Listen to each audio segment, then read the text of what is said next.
Welcome to CB news. জুলাই গণ অভ্যুত্থানের এক বছর পর দেশের বিচার ব্যবস্থায় এক ধরনের পারভেসিভ বা ব্যাপক ভয়ের পরিবেশ বিরাজ করছে বলে মন্তব্য করেছেন সুপ্রিম কোর্টের সিনিয়র আইনজীবী সারা হোসেন। তিনি বলেন, দেশে এখন যে ভয় নেই এ কথা কেউ বলতে পারবে না। এই ভয় বিচার বিভাগের ভেতরেও আছে, বাইরেও আছে। তিনি বিচারকদের অসহায়ত্বের কথা তুলে ধরে বলেন, বিচারকেরা প্রতিনিয়ত আতঙ্কে থাকেন। কোনো একটা সিদ্ধান্ত দিলে কে না কে তাদের বিরুদ্ধে কথা বলে ওঠে। কোনো কারণে একটি গোষ্ঠী কোনো বিচারকের বিরুদ্ধে উচ্চস্বরে কথা বললেই সেই বিচারকের ক্যারিয়ার কার্যত শেষ। এরকম ভয়ের পরিবেশে কে দেবে সঠিক রায়? রায় তো দূরের কথা, আদেশ দেওয়ার সাহস করবে কে? বুধবার সকালে ঢাকার কারণ বাজারে প্রথম আলো কার্যালয়ে আয়োজিত এক গোলটেবিল বৈঠকে তিনি এই মন্তব্য করেন।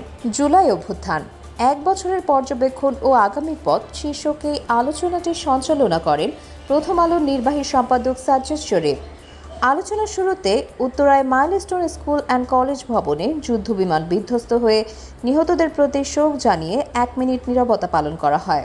সারা হোসেন বিচার বিভাগের সংস্কার নিয়ে হতাশা প্রকাশ করে বলেন, বিচার বিভাগের স্বাধীনতা নিয়ে গত এক বছরে অনেক কথা হলেও কাঠামোগত কোনো পরিবর্তন হয়নি, যা নিয়ে আমরা গর্ব করতে পারি। এমনকি হাইকোর্টের বিচারপতিদের কেন সরানো হলো তার কারণ আমরা এখনও জানি না এবং এ নিয়ে কাউকে কথাও বলতে দেওয়া হচ্ছে না।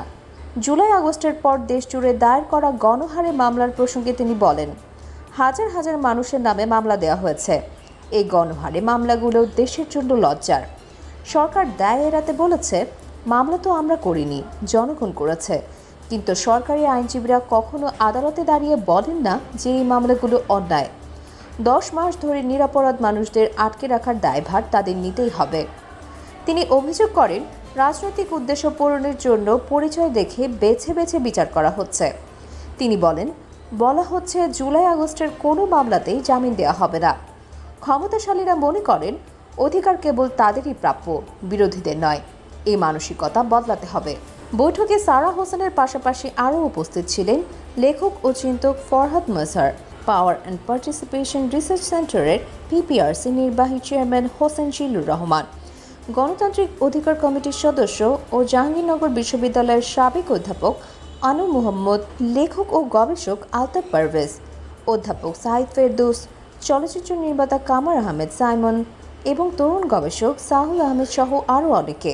সারা হোসেনের এই বক্তব্য স্পষ্টতই দেশের বিচার ব্যবস্থা এবং মানবাধিকার পরিস্থিতি নিয়ে গভীর উদ্বেগের জন্ম দিয়েছে।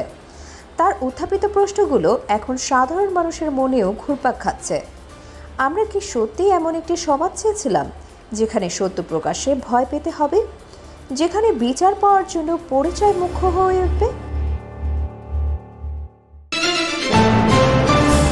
Subscribe now for daily news and updates.